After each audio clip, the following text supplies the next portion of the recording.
आपल्या आयुष्यात येणारा प्रत्येक दिवस म्हणजे जणू काही एक कोरी पाटीच असतो. या कोऱ्या पाटीवर आपल्या कृत्यांच्या माध्यमातून आपण लिहित जातो.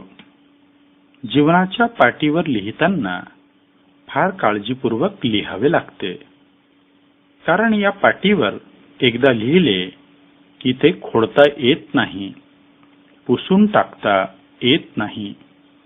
शेक्सपियर म्हणतो, what done cannot be undone. जे आपण करून बसतो ते पुसून टाकता येत नाही. त्यामुळे तुमची प्रत्येक कृती विचारपूर्वक करा.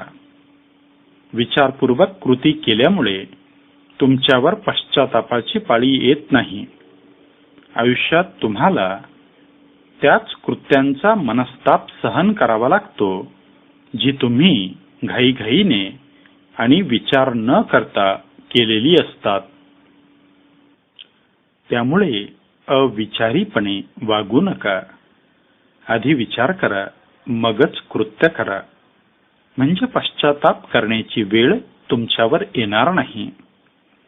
जॉर्ज एलियट म्हणतात, आपली कृत्ये आपल्या अपत्यासारखी असतात. आपल्या इच्छाशक्ती वाचून त्यांचे कार्य चालू असते. मौज अशी की मुलांना गळा दाबून ठार करता येते, पण या कृत्यांना असे ठार करता येत नाही.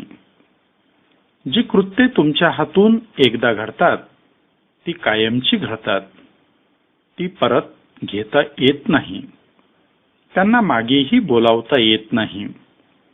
त्यांना ठारही करता येत नाही. त्यामुळे प्रत्येक कृती विचारपूर्वक करा. कृती करून विचार करत बसण्यापेक्षा विचारपूर्वक कृती करा. तुम्ही जे काम हाती घेतले असेल ते निष्ठापूर्वक पार पाडा. तुम्ही हाती घेतलेले काम चांगले असेल तर निश्चित चांगले परिणाम दिसू लागतील. तुम्ही हाती घेतलेले काम वाईट असेल तर त्या वाईट कामाची वाईट फळेच तुम्हाला भोगावी लागतील. शेक्सपियर म्हणतो, अनैसर्गिक कृत्यांचे परिणाम अनैसर्गिकच असतात. त्यामुळे तुमची कृत्ये वाईट असतील तर त्यांची कडू फळे तुम्हाला भोगावीच लागतील. महाभारतामध्ये कुरु राजपुत्रांनी अनेक दुष्कृत्ये केलीत. त्यांनी याज्ञसेनी द्रौपदीचे वस्त्रहरण केले. कपट करून द्यूताच्या माध्यमातून पांडवांचे सर्वस्व हिरावून घेतले. पांडवांना लाक्षागृहात जाळून मारण्याचाही प्रयत्न केला. शेवटी त्यांच्या दुष्कृत्यांची फळे त्यांना भोगावी लागली. महाभारत युद्धात कौरवांचा पराभव झाला. कौरव नाश पावलेत. लक्षात असू द्या, तुम्ही किती काळ जगलात ते महत्वाचे नाही, तुम्ही कसे जगलात ते महत्वाचे असते. तुम्ही कसे जगलात या आधारेच तुमच्या जीवनाचे मूल्य ठरत असते. दगड हजारो वर्षे एकाच जागी पडून असतो, पण त्या दगडाच्या अस्तित्वाची साधी जाणीवही कुणाला होत नाही. गुलाबाचे फूल काही दिवसांकरिता फुलते. त्याच्या फुलण्याने सभोवतालीचा आसमंत सुगंधित होऊन जातो. हजारो वर्षे निष्क्रिय जगणाऱ्या दगडापेक्षा 4 दिवस जगणाऱ्या गुलाबाच्या फुलाचे जगणे हे निश्चितच श्रेष्ठ असते. P.J. बेली म्हणतात, we live in deeds not in years. आपले जीवन हे कृतींनी मोजावयाचे असते, वयाने नव्हे. दगडासारखे दीर्घकाळ निष्क्रिय जगण्यापेक्षा गुलाब पुष्पाप्रमाणे 4 दिवस सुगंधी आयुष्य जगा. एका कवीने म्हटल्याप्रमाणे, आनंद या जीवनाचा सुगंधापरी दरवळावा, पाव्यातला सूर जैसा ओठातुनी ओघळावा, झिजुनी स्वतः चंदनाने दुसऱ्यास मधुगंध द्यावा, हे जाणता जीवनाचा प्रारंभ हा ओळखावा. माणसाचे आयुष्य चंदनाप्रमाणे असावे. चंदन स्वतः झिजून दुसऱ्यांना सुगंध देते. Mahatma Phule, doctor Babasaheb Ambedkar, Mahatma Gandhi, Gadge Baba, mother Teresa, Baba Amte हे लोक चंदनाप्रमाणे झिजले. त्यांच्या कार्याचा सुगंध अजूनही दरवळतो आहे. जसे आपले विचार असतात तसे आपण बनत जातो. त्यामुळे नेहमी चांगला विचार करा, म्हणजे तुमच्या हातून चांगली कृत्ये घडतील. मार्गारेट थॅचर म्हणतात, तुमच्या विचारांचे काळजीपूर्वक अवलोकन करा, कारण ते तुमचे शब्द बनतात. तुमच्या शब्दांचे अवलोकन करा, कारण ते तुमची कृती बनतात. तुमच्या कृतींचे अवलोकन करा, कारण त्या तुमच्या सवयी बनतात. तुमच्या सवयींचे अवलोकन करा, कारण त्या तुमचे चरित्र बनतात. तुमच्या चरित्राचे अवलोकन करा, तेच तुमचे भाग्य बनते. तुम्ही तेच बनता ज्याचा तुम्ही विचार करता. तुमच्या हातून चांगली कृत्ये घडावीत असे जर तुम्हाला प्रकर्षाने वाटत असेल तर तुम्हाला चांगले विचार आत्मसात केल्यावाचून पर्याय नाही. विचार चांगले असतील तर स्वभाव चांगला घडतो, आणि स्वभाव चांगला असेल तर कृत्ये चांगलीच घडतात. इमर्सन म्हणतो, as we are so we do. जसा आपला स्वभाव असतो तशी आपल्या हातून कृती घडते. दृष्ट स्वभावाच्या कंसाने देवकीची 7 निष्पाप अपत्ये ठार मारलीत. याचे फळ कंसाला भोगावे लागले. कृष्णाच्या हातून कंसाचा वध झाला. 100 दुष्कृत्ये करणारा शिशुपालही कृष्णाच्या हातून मारला गेला. सीतेला बळजबरीने पळवून नेणारा रावण देखील रामाच्या हातून मारला गेला. दुष्कृत्यांची फळे भोगावीच लागतात. आपल्या वाट्याला येणारे आपले नशीब नसून आपल्या कृत्यांची फळेच असतात. तीच आपल्या वाट्याला येतात. या फळांनाच भाबडेपणाने आपण नशीब म्हणतो. वस्तुतः जगात नशीब नावाची गोष्ट अस्तित्वातच नसते. जगात अस्तित्व असते ते फक्त कारण आणि परिणाम यांना.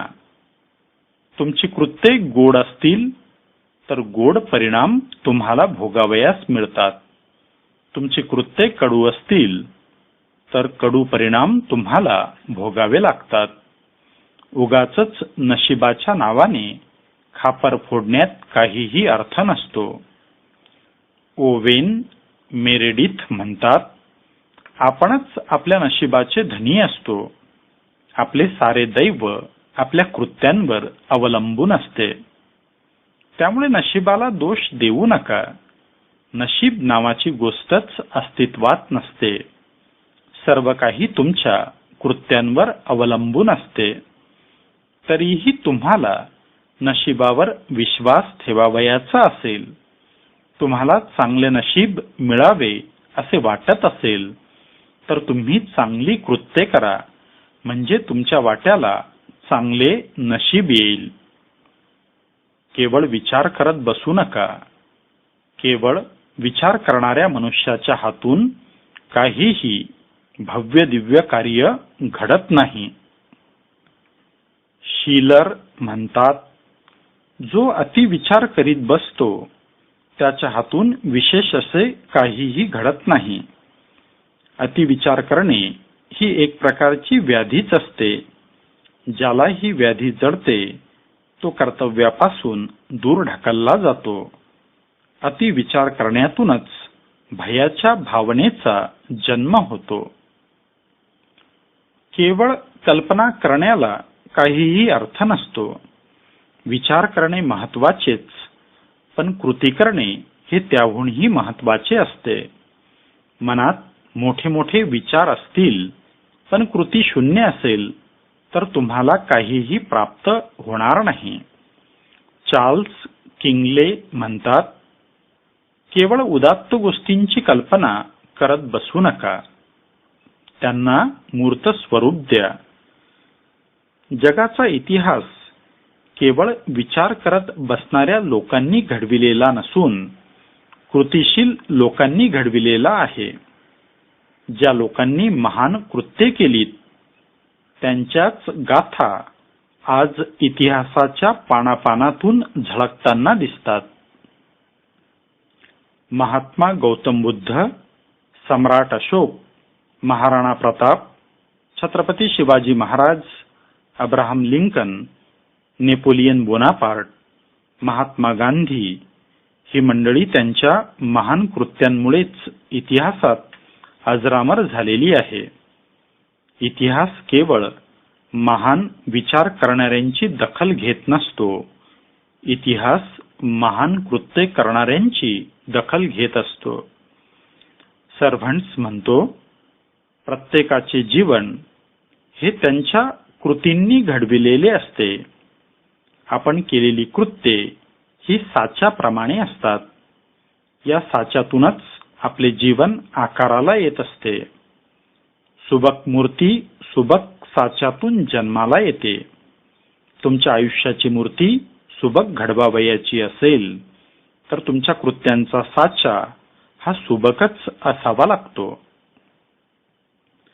तुम्ही तुमचे काम निष्ठेने करत राहा.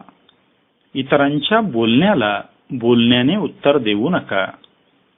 तुम्हाला तुमच्या कृतीतून उत्तर देता आले पाहिजे. जॉर्ज हर्बर्ट म्हणतात, सर्वात संक्षिप्त उत्तर म्हणजे कृती होय. त्यामुळे तुमचा सर्व जोर कृती करण्यावर असला पाहिजे.